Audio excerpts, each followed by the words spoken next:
So for week one, what we're trying to accomplish here is to get you acclimated to the course expectations and also how I will evaluate you.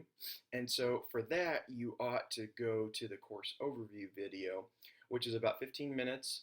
Maybe you already read that viewed that, in which case then you should be good to go. But I want to make sure that that's crystal clear. And then we're going to start it on kind of a bifurcated trajectory.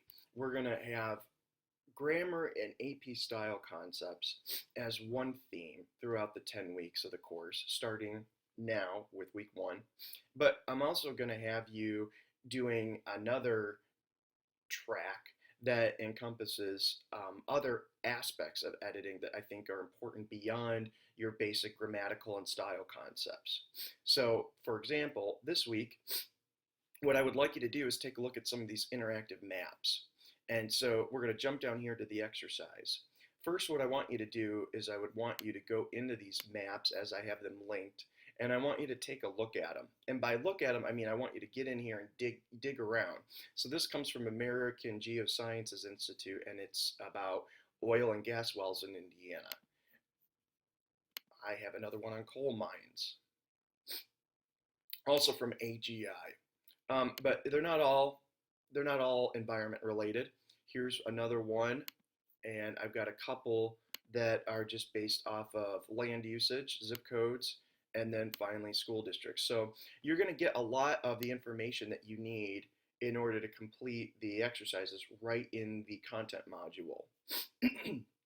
So I'm going to try to link those there as I've done. You need to go in and take a look at them, play around with them, and find something interesting, something that might, in your estimation, spark 3 story ideas.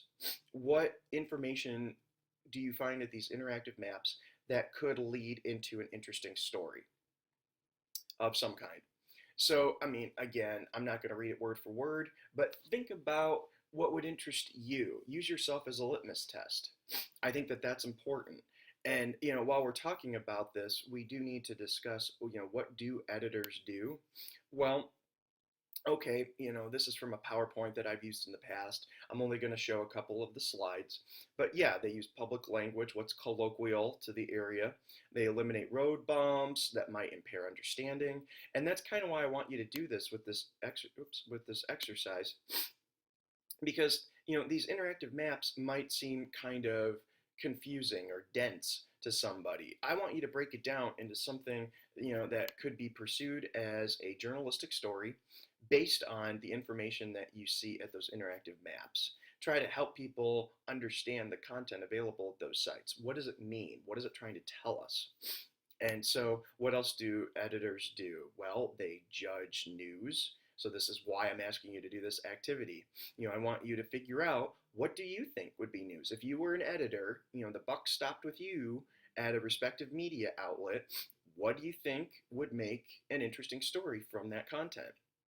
How do you maintain its accuracy, good taste, proper language? And then the design, that's where, not right now, but eventually, I think starting in week 3, and then we're going to have about a 5-week, 6-week unit carried on through InDesign, where I'll introduce you to some of those basic concepts. So, those are all things that I think editors need to do.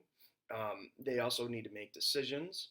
And, while this is some information that's a little bit more technical about the material, but we're also going to talk about this through the lens of InDesign, about photos, placement, cut lines. How do you write a headline so that it complements but doesn't necessarily repeat what's in the photo cut line or in the story text?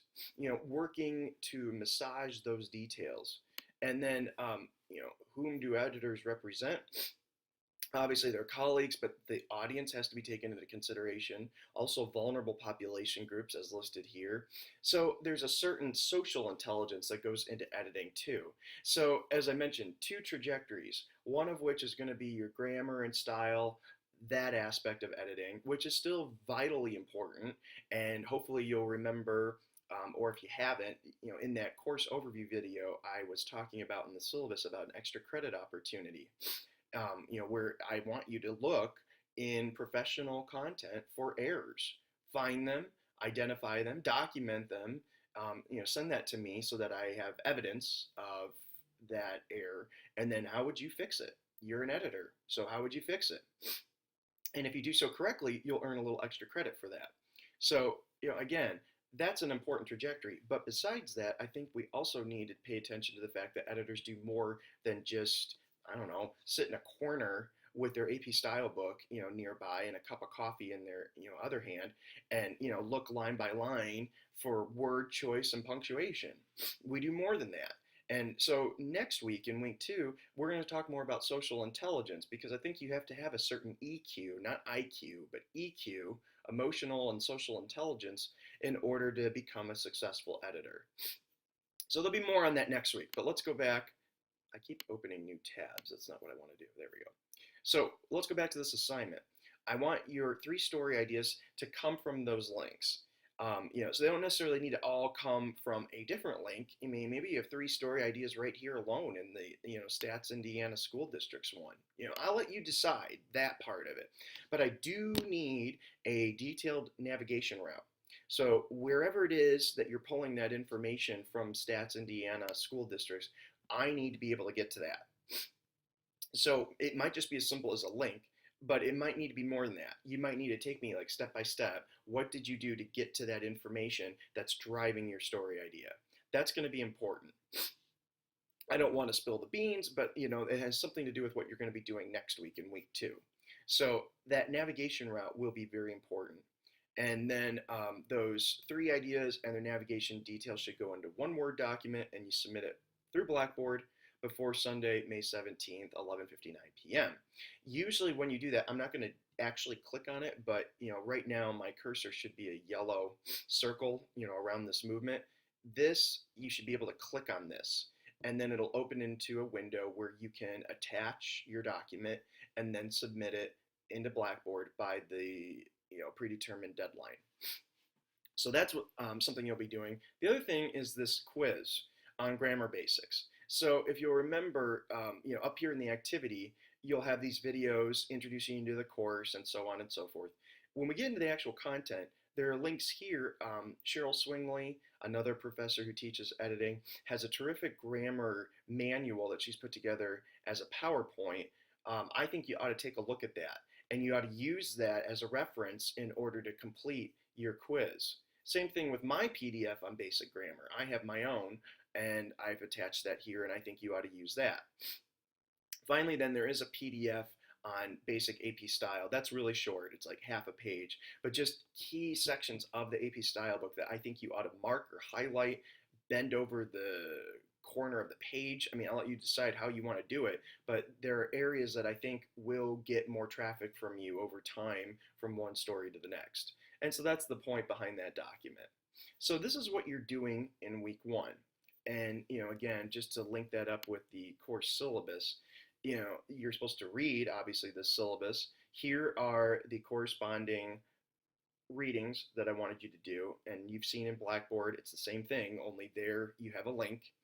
This is, the week that we're working on. And then by the end of the week, which in this case would be the end of the weekend, Sunday, May 17th, I want you to view these videos, also look at the maps, compose your story pitches, and then you've got the quiz. So that's what you're doing in order to be successful in this first week of News 315. Good luck.